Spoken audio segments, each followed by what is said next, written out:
میں نے تو خیر ان کے ساتھ نہیں بیٹھا، ہماری ٹیم بیٹھے گی، لیکن بات تو صرف الیکشنز کی ہے. پھر گرینڈ نیشنل ڈائلاگ، یہ بڑی بڑی باتیں چھوڑیں، پہلے تو آئیں الیکشنز کے اوپر. جو قانون اور آئین کہتا ہے الیکشن، اگر آپ الیکشن ہی نہیں کروا سکتے، کون سا ڈائلاگ کرنا کسی نے کس سے؟ دیکھیں اس وقت تو ہے ہی الیکشن کا ایشو. اس وقت جو ملک کا سب سے بڑا ایشو ہے الیکشنز 90 ڈیز میں. وہ 90 ڈیز گزرتے جا رہے ہیں، یہ آئین کی توہین ہو رہی ہے، اس کی بے حرمتی ہو رہی ہے. اگر آپ آئین کے اوپر نہیں چل رہے تو اس کے بعد ڈائلاگ کس چیز کا کرنا ہے؟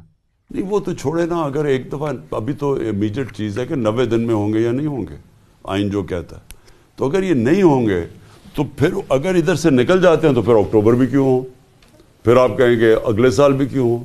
پھر تو جو طاقتور فیصلہ کرے گا تبھی الیکشن ہوگا. خان صاحب، پی ڈی ایم نے کہا ہے کہ وہ سپریم کورٹ کے 3 رکنی بینچ کا فیصلہ نہیں مانیں گے، اس پر آپ کیا کہتے ہیں؟ دیکھیں سپریم کورٹ کا فیصلہ نہ ماننے کا مطلب پاکستان میں آئین اور قانون ختم ہو گیا. اس کا مطلب جنگل کا قانون آ گیا. اس کا مطلب کہ آپ فیصلہ کریں گے کہ کون سے سپریم کورٹ کا فیصلہ میں نے ماننا یا میں نے نہیں ماننا. اگر سو موٹو میرے حق پہ ہوئی تھی ہماری، جب انہوں نے ہمارے خلاف کیا تھا اسی سپریم کورٹ نے، میں نے تو الیکشنز اناؤنس کروا دیے تھے، سپریم کورٹ نے ہمارے خلاف فیصلہ دے دیا اور انہوں نے الیکشن کر کے مسترد کر کے شہباز شریف کو بنا دیا. ہم نے تو ایکسیپٹ کر لیا، لیکن تب وہ سپریم کورٹ ٹھیک تھا. آج وہ سو موٹو ایکشن لے رہا ہے اور ان کو لگ رہا ہے کہ ان کے خلاف جائے گا، اب یہ سپریم کورٹ کو متنازع بنا رہے ہیں.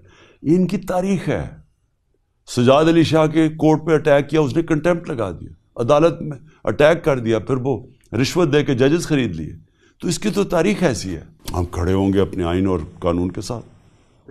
ہاں بالکل کھڑے ہوں گے. ہم کبھی سپریم کورٹ کو پوری قوم بیک کرے گی، آپ دیکھتے رہیں، ساری قوم کھڑی ہوگی سپریم کورٹ کے ساتھ. میرے خیال میں اس میں نواز شریف کا بہت بڑا ہاتھ ہے. اس نے پہلے بھی تقسیم کیا تھا 97 میں سپریم کورٹ کو، اپنے مفادات کے لیے اس نے سپریم کورٹ کو تقسیم کیا تھا، اور ابھی بھی انہوں نے کیا. 100% اس کے پیچھے اسٹیٹمنٹس دے رہا ہے. اس کی بیٹی ججز کے خلاف اسٹیٹمنٹس دے رہی ہے. وہ نہیں، وہ ہیں کون فیصلہ نہ ماننے کے لیے؟ آپ کی حیثیت کیا ہے؟ قانون تو ملک کا آئین تو سپریم کورٹ کے ہاتھ میں فیصلہ کیا آئین کو انٹرپریٹ کرنے کا. وہ تو آئے سپریم کو. آپ کون ہوتے ہیں جب سپریم کورٹ کہہ رہا ہے؟ سارے پاکستان کی لیگل کمیونٹی کو پتا ہے کہ 90 دن میں الیکشن ہونے چاہیے، سب کو پتا ہے. آپ کہہ رہے ہیں کہ 90 دن سے آگے چلے جائیں، تو سپریم کورٹ نے 90 دن کا تو کہنا ہی ہے، کیونکہ یہ ہے ہی آئین ہے یہ. تو آپ ہیں کون کہنے والے کہ نہیں جی ہم نہیں مانتے؟ آپ کا اسٹیبلشمنٹ سے آخری رابطہ کب ہوا تھا؟ کوئی بات نہیں، ان سے کوئی قسم کا رابطہ نہیں ہے. آپ کرنا چاہ رہے ہیں؟ الیکشنز پہ کرنا چاہ رہے ہیں تو ہم کسی سے بھی کر لیں گے. کیا اس وقت کی فوجی کمان کے آپ کے ساتھ کچھ ذاتی اختلافات ہیں؟ دیکھیں میں کہہ نہیں سکتا. میں اتنا جانتا ہوں کہ جنرل باجوہ نے ہمارے پر بڑا ظلم کیا، کیونکہ یہ ان کی ایجنسیز ہی ہمارے پیچھے. یہ جو 25 میں جو پولیس سے بات کرتے تھے وہ کہتے جی ہمیں پیچھے سے آرڈر ہے. پولیس نے جو تشدد کیا وہ کہتے تھے پیچھے سے یہ کر رہے ہیں، یعنی جنرل باجوہ کروا رہا ہے. اور ہر قسم کے کیسز ہر جگہ، میڈیا پہ بین، ٹی وی چینل سے پوچھو وہ کہیں پیچھے سے یہ کروا رہے ہیں. تو پیچھے تو جنرل باجوہ تھا. امید یہ کر رہے تھے کہ جب جنرل باجوہ جائے گا تو چینج ہوگا، تو کوئی چینج آئے گا. کوئی چینج نہیں آیا، وہی پالیسیز چل رہی ہیں، بلکہ اس سے بھی کئی شدت پکڑ رہی ہے. تو اس کی وجہ کوئی ذاتی اناد یا مخالفت؟ میں نہیں جانتا، مجھے کوئی اندازہ نہیں ہے کیوں ہے، لیکن مجھے اتنا پتا ہے کہ ہمارے اوپر اس سے زیادہ تشدد شروع ہو گیا جو باجوہ جب گیا تھا.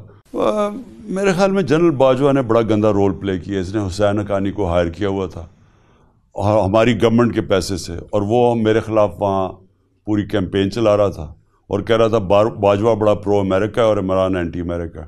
میری حکومت گرائی کس نے؟ آرمی چیف نے. آرمی چیف قانون کے اوپر تھا، اس کو کوئی پوچھنے والا نہیں تھا.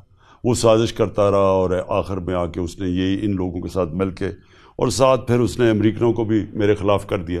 جب عوام ہمارے ساتھ کھڑی ہو گئی تو بجائے اس کو اس میں یہ اتنی عقل ہوتی کہ میں غلط فیصلہ کر بیٹھا ہوں. عوام کے اگینسٹ کبھی ملک کی اسٹیبلشمنٹ نہیں جاتی.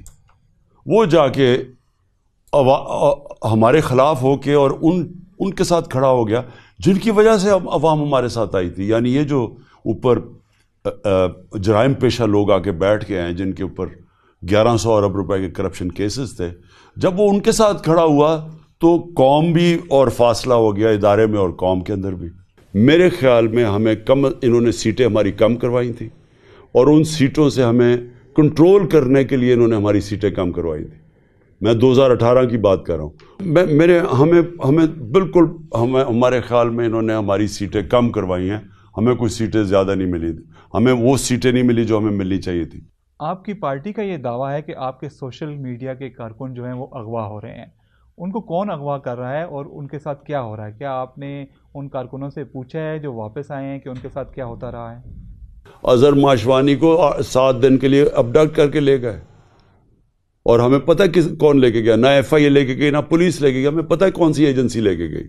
اور وہ بھی جو کراچی سے اٹھایا ہمارا جو نوجوان ہے اس کو بھی اٹھا کے لے گئے.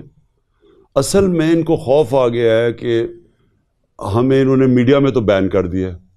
میڈیا پہ تو مجھے دکھانے نہیں دیتے. تو اگر ہم سوشل میڈیا پہ آ رہے ہیں, اب سوشل میڈیا کے اوپر آ گئے کہ کسی طرح مجھے بلیک آؤٹ کیا جائے. ان کو انہوں نے کئیوں پہ تشدد کیا. کئی پہلے سوشل میڈیا کے لڑکوں کے اوپر انہوں نے بڑا مارا مورا, اور مجھے لگتا ہے کوئٹہ والے کو کیا. اس نے کہا کہ میں تو کسی پارٹی کے ساتھ ہی نہیں ہوں.